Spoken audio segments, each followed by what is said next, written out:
Everybody, welcome to our second round news conference.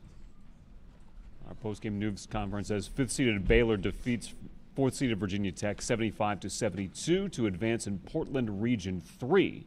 For Baylor, this will be its 15th appearance in the Sweet 16. As a courtesy to your fellow media members, as well as the coaches and student athletes, please silence your cell phones at this time. Please provide your name and media affiliation the first time you ask a question. And if you're joining us on Zoom, please use the raise hand function, and we will address your questions via Zoom. I will open up to an opening statement from head coach Nikki Collen. Definitely not surprised that you had two teams, a 4 and a 5 seed, that were so closely matched. I think when you look at the stats, you can really see how closely matched. They made more threes, we made more free throws. But I just thought it was a competitive game. Nobody got out with more than about a 6 or 8 point lead, and I just thought these guys battled. It was amazing environment. Fans were amazing, really amazing. I thought their execution late, the threes that Amor hit, both off the glass and that last one, were pretty incredible and speak to how talented she is. But I thought these guys led us today. Obviously, Jada did it in the second half, and Sarah really did it in the first half. I thought Sarah really kept us comfortable when Jada was in foul trouble, and then obviously Jada was unbelievable down the stretch. Okay, let's open it up to questions for the student athletes. Sam Ostow, the Collegiate Times. For both of you, what was the mindset going into the last 20 seconds when Virginia Tech cut it a little bit closer and you guys had to lock down the stretch? We'll start with Jada. Really just to take care of the ball down the stretch. We did a good play that got me open and got an and one, but really just taking care of the ball and not giving up threes. I know she got one off, but it was a tough one, and that happened in March, so I'm glad we got to pull off the win. First row. Coach Collen, your team hit some big free throws in the fourth quarter. Do you think the slow start in the first quarter was because of the environment, or was it just nerves? Yeah, I don't know that we got off to that slowest start. I mean, we missed some free throws, but I thought it was super competitive. I thought That's sorry, questions for the student athletes only. All right, we'll get back to that later. We'll get back to that, yeah. Student athletes only, we'll go Joey, Tim, and then Mark. And then Zach. Joey, Tim, Mark, then Zach. This is Zach. Tim, yeah. Who's Joey? Me. I got it. We figured it out. Jada, you played absolutely out of your mind. And you seem to really frustrate Virginia Tech in just about every facet of your game. What's going through your head, as the game progresses and you're just continuously making shot after shot and frustrating Tech as much as you were? Really just one play at a time. It was working for me down the stretch. I was hitting shots, and I'm glad I was, because I haven't been early on in the season, but now is the time where it's crunch time. We got to hit shots in order for us to win, and I did, Sarah did, a lot of our teammates did, and we got stops down the stretch that helped us. So. Tim. How much more does it mean to get to the Sweet 16 by playing games here in your home state? It means a lot. I was not leaving Virginia with a loss, so I'm glad we got to get a W and we get to go back to Waco and game plan and get ready for the Sweet 16. So. Mark and then Zach. Jada, Mark Berman of the Roanoke Times. You did a pretty nifty job of dribbling there with 12 seconds to go to kind of make it about 6 seconds before they fouled you. What was kind of going through your mind during that time? And also then could you talk about, you got your team's defense with 1.3 seconds to go after they inbounded? Well, practice this past week that we had coming here, we really worked on end-of-game situations, and that was a play that we ran, so I'm glad that it worked and we got to score. But really our defense was just on point. We knew where shooters were. They did hit tough shots, but, like I said, again, that happens. I feel like Sarah did a phenomenal job on the shooters, getting over screens. Bella was blocking shots from everywhere, so I feel like we all were just on point all over the floor today. Yeah, I like to play tag in practice. I just run around and try to dodge everybody before the time runs out. And I'm a pretty good ball handler, so. Sarah, has Jada been kind of building up to a kind of a second half of performance like this? Have you seen this, from her before this game? Oh, yeah, I think I saw it at the beginning of the year, Texas. I can go on and on. I'm just super proud of Jada. She was frustrated at first, I think, a little bit. They were calling the game kind of close at the beginning. She picked up 2 early ones. But the way she came out in the second half, I was like, Jada, you're built for this. Like, this is the moment you've been waiting for. And I'm just super proud of her for fighting through it. Joey and then Zach again. In a game like this where it seems like the referees, if it's even a borderline close to a foul, that they're going to call the foul, what's the strategy that kind of goes through your head in a game like that? You got to make adjustments. You got to see the way that they're calling the game. You got to adjust to it. And we saw that they were calling fouls, and we started attacking downhill. We got some of those same calls, so you just got to make adjustments. And you can't control the whistle. We just got to play. Zach, go ahead. Sarah, again, Coach Collen mentioned, your first half. I guess how important was it for you personally to kind of start strong and kind of find your shot? That was I felt like really almost the first time that I've seen the ball go through the hoop like that. I think I played at all levels. I finished at the rim. Gonna be better at free throws, but overall, I think me and Jada put together 2 halves. I was like, Jada, I got the first half. Now it's your turn. But no, this team, I think everybody just did a phenomenal job. We never got down. We stuck together even when they went on runs, and we just fed off the crowd energy. Playing in the gym like this, you got to feed off their energy, and we got to silence them, so it was a fun game. Gio. Giovanni Heater, 3304 Sports. Sarah, for you, you played on this team back in 2021 when you beat Virginia Tech in the second round to go to the Sweet 16. Now, as a leader of this team, how are you able to lead in that locker room showing, hey, I know what it takes to advance past the first weekend? Just honestly, when they went on runs, just hearing my voice and telling the team, hey, we're fine. They're a great team. We never not expected them to go on runs. We knew they were going to make threes. They have great players.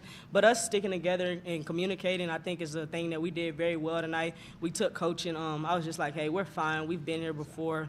Let's just stick together and come out with a W. Last 2 questions, Tim, then Zach. Tim Thomas from the Tech Lunch Pail. You guys held Virginia Tech to 32% from three-point range. Obviously, that's a strength of you guys as your perimeter defense. What was clicking for you guys to kind of contain them so well? We've been practicing this all week, like I said, chasing people around screens, getting around screens however we can. If we had to switch, Coach Tony was like, switch everything. Just don't let them get an open shot off. If they hit it over your hand, okay, that's going to happen. But at the end of the day, we did what we had to do to stop them from hitting as many threes as winning. So, Jada, do you get nervous?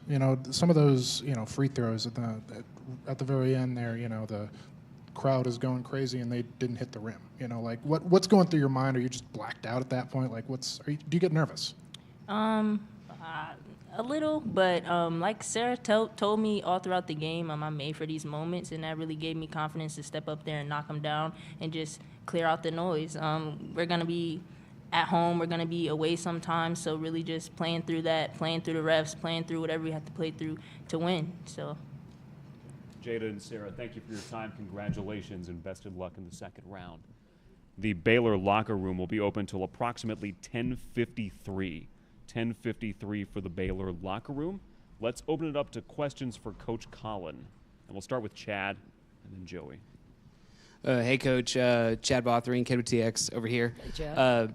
Hey, what's up? Well, first time for you at Baylor to go to the Sweet 16. How much do you think personally you needed this win? All right, first of all, I haven't been here that long, so you made me feel like I'd been there 10 years. It felt good. I thought, I think knowing we were so close to hosting, you kind of had to get over that, but then you had to embrace this opportunity. I thought we had the pieces to be really effective against them, and I didn't think we got off to a slow start. When you look at, we scored 21 points in that first quarter. I thought Sarah helped us be really, really comfortable. I thought we got downhill early, got some layups, scored around the rim off our out-of-bounds plays. So we got some easy ones. I thought we missed some easy ones. I thought had we made free throws, we could have created more separation. That was probably my biggest frustration. Dre's a really good free throw shooter. Sarah's a really good free throw shooter. But it just feels good to celebrate with that group of girls. Like, we started this journey, in July, really summer school, but when we went overseas and played, and it was all about building camaraderie to get to this point, to win these close games. And, when Georgia's shot banked in, when you play great defense and it banks in, you're like, no, that's not fair. It's really not fair. But I thought we did a good job, and I thought in particular, I didn't make a lot of play calls. I mean, it should have been obvious. Like we were going to get Sarah and we were going to get Jada in ball screens and make them guard us in ball screens. And, you know, we felt like we could really attack, in particular, their fives in ball screens. And I thought we did a good job of that, picking up some fouls on Strack. But I thought we stayed composed. You know, I know everyone thinks I was a little uncomposed, but the reality was I was just frustrated with the lack of, like, information. I'll call it that. Lack of information, you know? We had about 17 clock errors and things like that all of a sudden, that's frustrating. That doesn't usually happen when people are out of timeout. So, you know, I think from that perspective, you know, I just wanted it bad, but I didn't want it for me. It's never been about me at Baylor. It's about these players. It's about this program.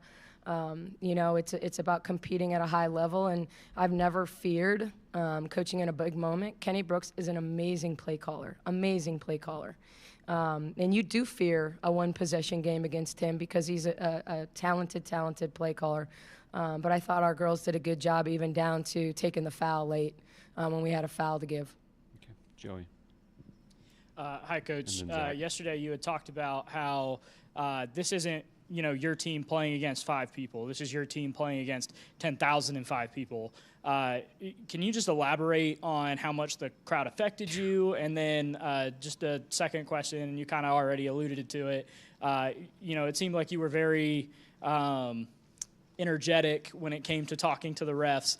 And can you just kind of elaborate more so on kind of what's going through that conversation and kind of, you know, just how that was going? Well, I think there's multiple questions there, obviously. I think the first one, you know, I don't know if Jada was nervous or not, but that's about as loud, I believe, in her life that she's ever had to shoot a free throw there at the end of the game when it was a 1-point game to make it a 3-point game. Like, this place was roaring, and every time they would hit a three, you know, the place would absolutely erupt.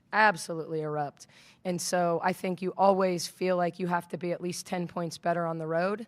And I think crowds affect officials. They're human. I firmly believe that. I think officials are human and the energy of the game, and I firmly believe that was an intentional foul. And I know you don't want to call that late in the game, but that was my belief, that she wrapped her up when she got around her. And so, you know, when it feels like a dangerous play, yeah, I'm going to battle for my kid because I think that's the right play in that situation.